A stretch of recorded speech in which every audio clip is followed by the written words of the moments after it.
I've never seen 42 people so excited to divide something that didn't belong to them. The air inside the resort's conference hall smelled of champagne and polished ego, every laugh echoing against glass walls that overlooked the rolling hills of Napa Valley. My family called it a reunion. I called it an auction one where I wasn't invited to bid. My name is Nora Bennett, and I was sitting in the back row quietly watching the show. On stage, Uncle Edward stood in front of a projector, flashing images of ocean villas, city penthouses, and mountain cabins, each one tagged with a golden family crest. The Bennett legacy, he declared proudly, will now be passed down to those who truly represent our name. Everyone clapped. Everyone except me. When the applause faded, I caught my reflection in a half-empty wine glass, calm, unreadable the way I'd trained myself to be. Edward's voice filled the room again, assigning properties like trophies, the Malibu villa to Chloe, the Aspen cabin to Ethan, the Singapore apartment to Sophia. My name never came up. Someone behind me whispered, "Maybe Nora's still renting that tiny apartment." A few chuckles followed. I smiled just a little, not out of politeness, but because I already knew what was about to happen. Beneath the table, my phone vibrated once a silent message from my assistant team is ready. "Security in position." I stood up, smoothed my gray blazer, and finally spoke for the first time that evening. "Uncle Edward," I said evenly, "before you continue, I think there's something you should know." 42 heads turned toward me. None of them had any idea that within the next 10 minutes, everything they thought they owned, every villa, every penthouse, every illusion of power would crumble right in front of them. Edward's hand froze mid-gesture, the champagne glass still glinting under the soft chandelier light. "Nora, dear," he said, smiling the way people smile at a child interrupting dinner. "We'll discuss your turn later. For now, let the adults handle the estate matters." Laughter rolled through the room like a rehearsed cue. Chloe flipped her blonde hair and whispered something to Ethan, who smirked without even hiding it. I stayed standing. My pulse didn't race. It never did when I'd already planned for the outcome. "Actually, I said this concerns everyone in this room." My voice was steady enough to cut through the chatter. The silence that followed was almost polite before Edward broke it with a sigh. "Sweetheart, you've done very well in your freelance thing," he said, waving his hand vaguely. "But these are heritage assets. They require people who can uphold the Bennett reputation. You understand?" The word heritage stung more than it should have. He'd been using it for years to excuse bad decisions and failed investments. I glanced around the table, designer watches flashing under crystal light, cousins sipping champagne they hadn't paid for, smiling at a man who'd lost half the family fortune and still acted like a patriarch. I could have yelled. I could have told them right there that the deeds were already in my name. But revenge isn't loud, it's precise, so I played along. "Of course, Uncle," I said softly. "It's just maybe you should double-check those ownership documents before you sign them." That earned another wave of laughter. Chloe tilted her glass toward me. "Oh, Nora," she said sweetly. "Don't worry. Someday you'll have a house of your own." I smiled back. "I already do," I said. 7 of them, actually. The laughter died faster than it had started. Edward's smile faltered for the first time, but he recovered quickly. "Now that's the spirit," he said. "Dream big." He moved to the next slide, announcing the Tuscany villa as Chloe's new residence. Cameras flashed. Someone toasted to new beginnings. Under the table, my phone vibrated again. "Proceed?" I typed one word back, "Yes." And for the first time that evening, I felt something close to satisfaction. The kind that comes right before a storm, quiet, deliberate, and impossible to stop. The conference doors opened mid-toast. The hinges creaked louder than they should have, slicing through laughter like a knife through silk. Heads turned as 3 people in dark suits entered, flanked by 2 guards. At their front was Victoria Hale, my operations director, sharp, poised, merciless. Behind her, Daniel Rivers, my chief legal counsel, silent and steady as ever. Together they looked like judgment given form. "Who are these people?" Edward demanded, his smile faltering. Victoria placed a leather folder on the table. "Good evening, Mr. Bennett. We're here on behalf of Bennett Capital Holdings under authorization of its CEO, Ms. Nora Bennett." Silence. My name hung in the air like a verdict. Daniel opened the folder. "These properties, Tuscany, Aspen, Singapore, and others, were legally purchased and maintained under Ms. Bennett's corporation." Laughter flickered and died. "That's impossible," Edward said. "You don't have that kind of money." Daniel raised an eyebrow. "Her annual earnings exceed $450,000. She does." I stepped forward. "After your trust collapsed, I bought the assets back to keep our name out of bankruptcy court." Victoria gestured to the guards. "Collect the forged documents." The rustle of papers filled the room like rain. Edward slammed the table. "You can't just claim ownership." "These have been Bennett properties for generations." "They were," Daniel said evenly, "until they weren't." Chloe's voice cracked. "But we've been staying there every summer." "Yes," I said. "As my guests.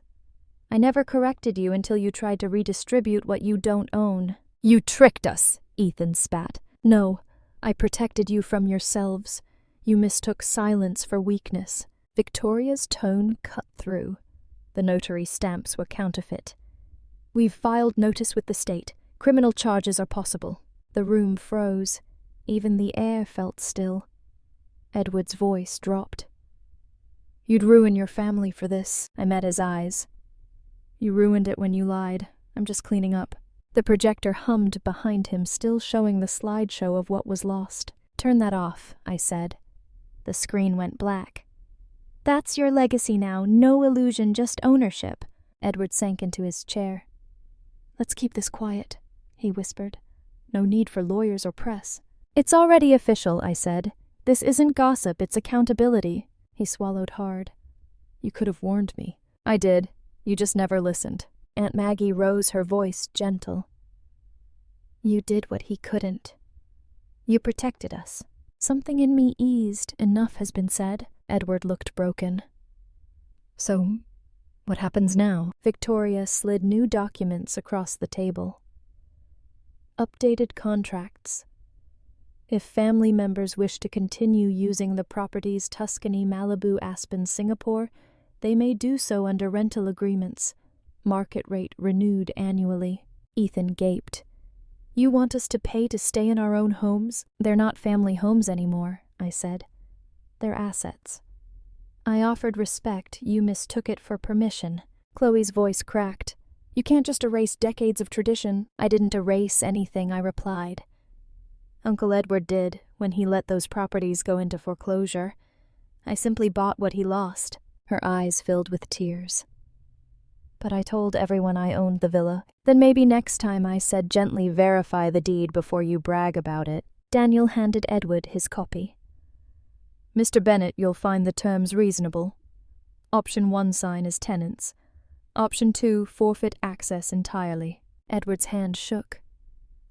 "You're destroying this family," he whispered. I leaned forward slightly. "No, I'm redefining it. You taught us that legacy was about ownership and image. I'm teaching you that it's about truth and accountability." The gods collected the last of the forged papers, sealing them in another envelope.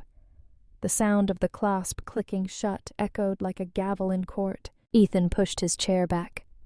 "You'll regret this, Nora." I smiled faintly. "I doubt it." Victoria gathered the unsigned papers and stacked them neatly. "You have 2 weeks to decide," she said. "After that, the properties will be listed for public rental. Market interest is already high." The cousins exchanged helpless glances.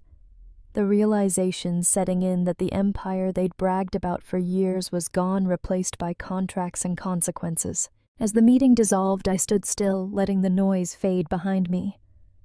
It was strange how quiet justice sounded when it finally arrived. I walked toward the glass doors, and for the first time that day, breathed freely. By the next morning, the resort felt deserted, the laughter, the chatter all gone. I met Victoria and Daniel in the garden lounge for coffee. Victoria handed me her tablet. 3 cousins signed the agreements overnight, she said. The rest are pretending not to have received them. Daniel smiled faintly. They'll come around once they realize how expensive pride is. I nodded.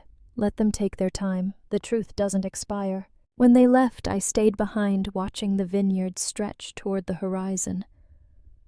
For years, I'd sat through family gatherings where my silence was mistaken for insignificance. Today, silence was my strength. It had spoken louder than all their laughter combined. My phone buzzed. Bookings confirmed for Tuscany, Malibu, Aspen.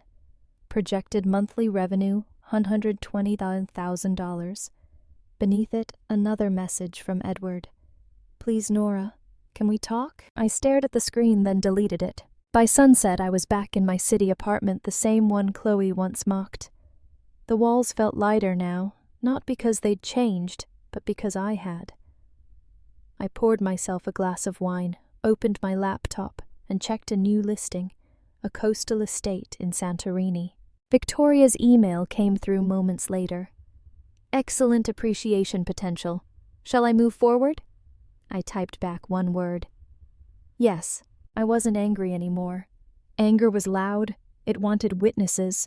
What I felt now was quieter, sharper satisfaction. They'd called me forgettable. People underestimate quiet women until the paperwork proves otherwise. As the lights of the skyline shimmered through my window, I smiled and whispered, Legacy isn't inherited, it's earned. Now the villas carried my name. A week later, the official rental reports arrived. Each property had been booked solid for the next quarter. Executives in Tuscany, a film producer in Malibu, a finance mogul in Singapore. The same places my relatives once flaunted for free were now turning 6 figures in monthly profit. Numbers had never looked so poetic. Daniel called that afternoon. You did the right thing, he said. They would have buried you in their arrogance if you hadn't fought back. I didn't fight, I told him. I just showed them the receipts. After we hung up, I went for a walk downtown, where no one knew my name or cared about my lineage. It felt good, ordinary. The kind of anonymity that made me powerful. When I got home, a letter waited in my mailbox. Handwritten. From Aunt Maggie. You taught this family something we forgot, that respect isn't inherited. It's earned. Don't lose that quiet strength, Nora. It's rarer than any fortune. I folded the note carefully and slipped it into a drawer beside my first business card, the one I printed on cheap paper 10 years ago when no one believed I could build anything. As night settled, I looked out over the city lights and thought about everything that had fallen apart so something better could rise. Revenge had never been my goal. It was just the side effect of truth finally having its turn. I raised my glass, the reflection of the skyline flickering in the wine's surface, and said softly to no one in particular, Here's to silence, to patience, and to the long game. Because in the end, the sweetest kind of victory isn't loud. It's the kind that signs your name on every page they once claimed as theirs.